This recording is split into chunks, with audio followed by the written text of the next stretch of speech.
Hello. I want to tell you about a place where children and young people with life-shortening illnesses can come for support and friendship, and they can bring their families too.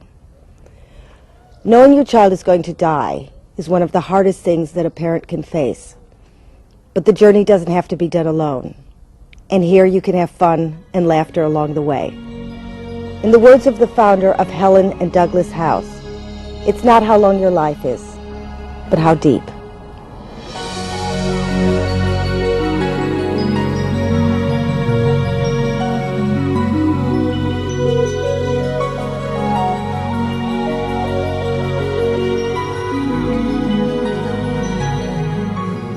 Helen House made an enormous difference to us. It was like having a massive safety net to fall into every so often. A lot of our happiest memories as a family are here.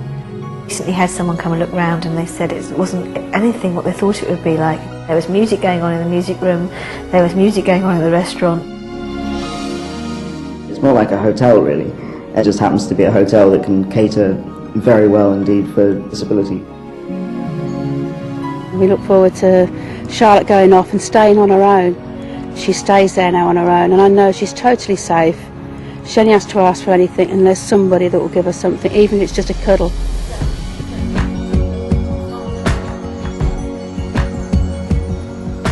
Most people see a hospice as somewhere for those at the very end of their lives, a place where you'd expect to find elderly people with a terminal illness. But at Helen House in Oxford, things are very different. Helen House opened in 1982 as the world's first children's hospice, and some children have been coming here for many years. My powers have doubled since we last met count. What they have in common is a condition that shortens their life expectancy. But that doesn't mean they're critically ill, or that they can't enjoy the life they have. Helen House has given respite to hundreds of youngsters. It's also brought relief to families who might otherwise get no break from the constant task of caring for their loved ones. Charlotte Walter has spinal muscular atrophy. The condition was diagnosed when she was 18 months old. Now aged 10, she visits Helen House several times a year for a few nights in care. She can come more often if she's poorly. You've got no space. When we first went to Helen House, I dreaded leaving her. Her brother dreaded leaving her. But they were so good. They even let Adam stay in the room with Charlotte at night for the first couple of visits, just so he was comfortable with what was going on at night and who was looking after her at night, so that we could get a break. And they said to us, go and have a sleep, and go and rest and relax. And we said, how? We didn't know how to relax. We didn't know how to really turn off. But over the last 4 years, they've slowly, brought us into it, and we now go in. We look forward to it now. We're going quite fast, aren't we, Daddy? We certainly are. Harry Pickering was only a toddler when he was diagnosed with a similar condition to Charlotte. While he received expert care at Helen House, the whole family stayed with him.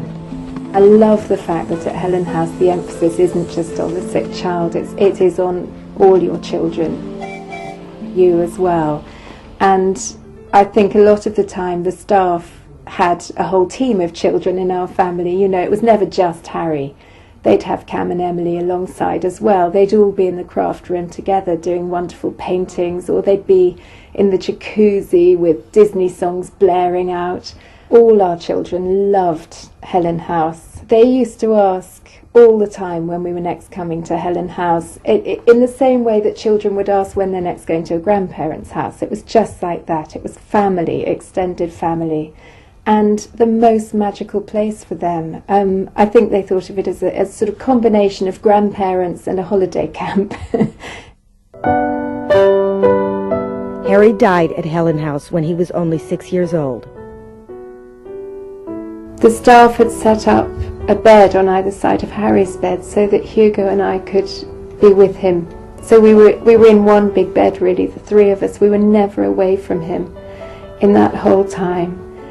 And Cameron, our son, just came in and out. He slept near us on another bed with my father, with his grandfather.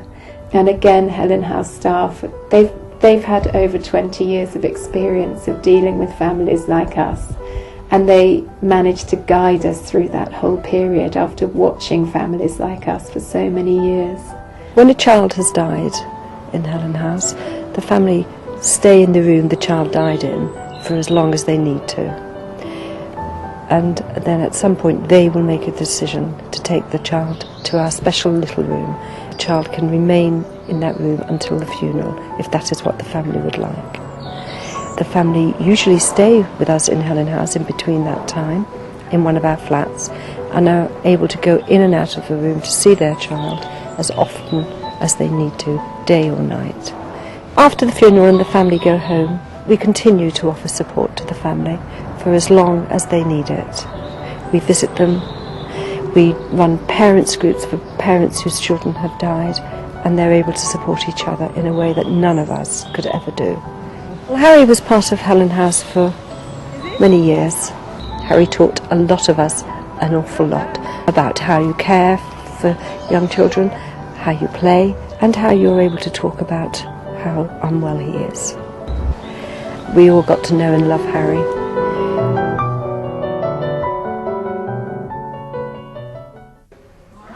Although Harry was very young when he died, medical advances mean that many children with the most severe disabilities can now expect to live much longer than before.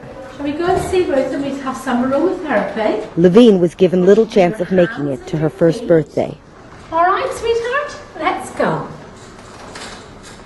Levine is a little girl with severe cerebral palsy, quadriplegic, epileptic, blind, tracheostomy. She now has developed scoliosis, and she has both hips are grossly dislocated. When we took her out of hospital when she was 11 months old, they told us to take her home to die. She wouldn't see her first birthday. And then they said the winter she would get a very bad chest infection, and then she would die then. And she probably, if she didn't die within the first year of her birth, maybe 2-3 years. But Levine is 16 now. Levine had other plans. But Levine could go at any time. At the moment, Levine is having one upper respiratory infection after another and is being treated by antibiotics. So at the moment, we don't really know what the future holds for Levine. Levine isn't a difficult child to look after. She's a constant child. And you have to be there all the time. You can't leave her. So I needed a break from Levine, and also Levine needed a break from me. And that's what I wanted from Helen House. Someone who would look after Levine the way I would look after her. Helen House was founded by Sister Frances Dominica. She's been its driving force for more than 20 years. From this small beginning in Oxford, there's now a worldwide network of children's hospices founded on many of the principles established here.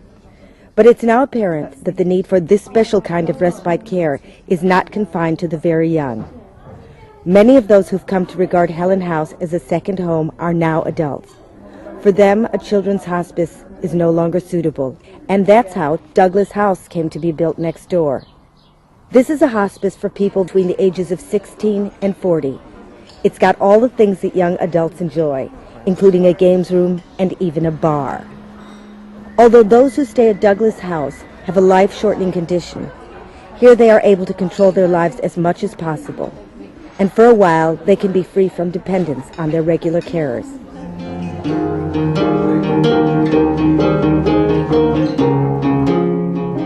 Among the guests is Alistair Craig. One of his favorite places is the music room, where he can jam with his dad and members of staff. He's devised a special way of playing his guitar to overcome his disability. The problem was that when I tried to hold the guitar upright, the wheelchair would get in the way. So I realised quite early on I'd have to play it flat on my lap. I later found out actually that there's another guitarist called Jeff Healy who plays it like that as well, but not for the same reason.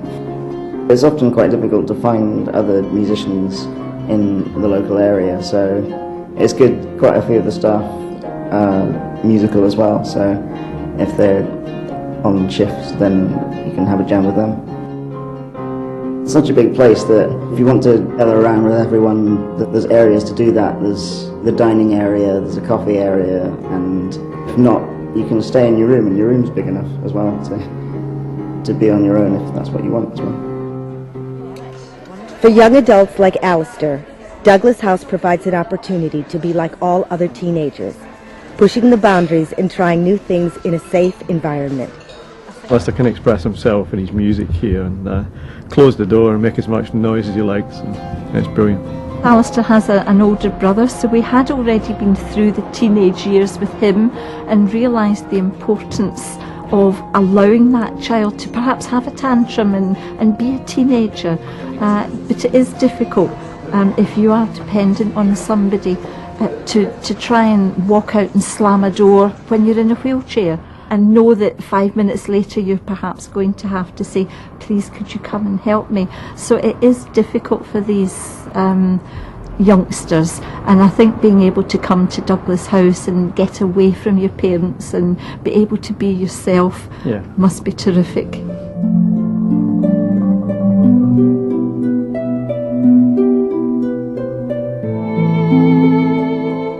Because the word hospice carries a stigma, carers at Helen and Douglas House sometimes find families reluctant to approach them.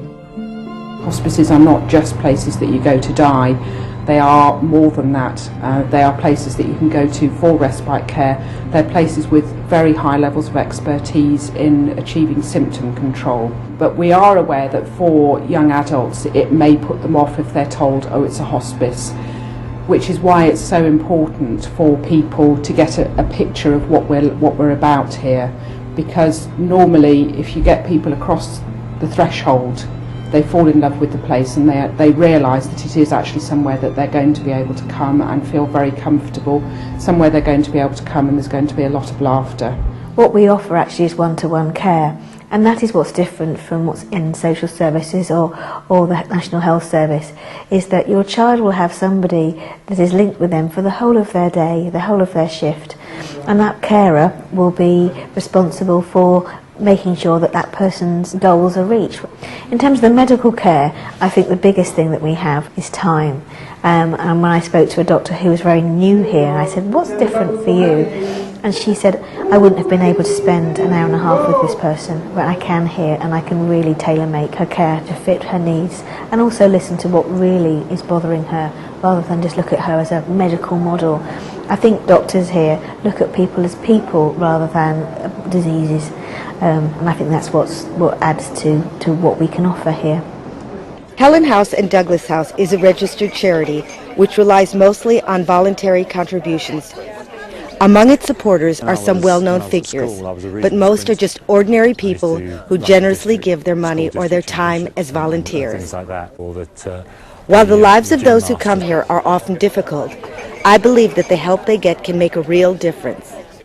When Douglas House was built, it adopted the starfish as its symbol. Sister Frances explains why. This story was told to me by a very wonderful paediatrician who was one of the few paediatricians who believed in our original concept of Helen House. And he told me the story of two men walking along a beach at dawn. And every now and again, the young man would bend down and pick up one of the hundreds and thousands of starfish that had got washed up on the beach and throw it back into the sea. And eventually the old man who was walking with him said to him, look at them, there are hundreds and thousands. When the sun is hot at noon, they're all going to die in the heat. Why do you bother? What difference can you make? And the young man looks at the starfish now in his hand and he throws it back into the ocean and he says, it'll make a difference to this one.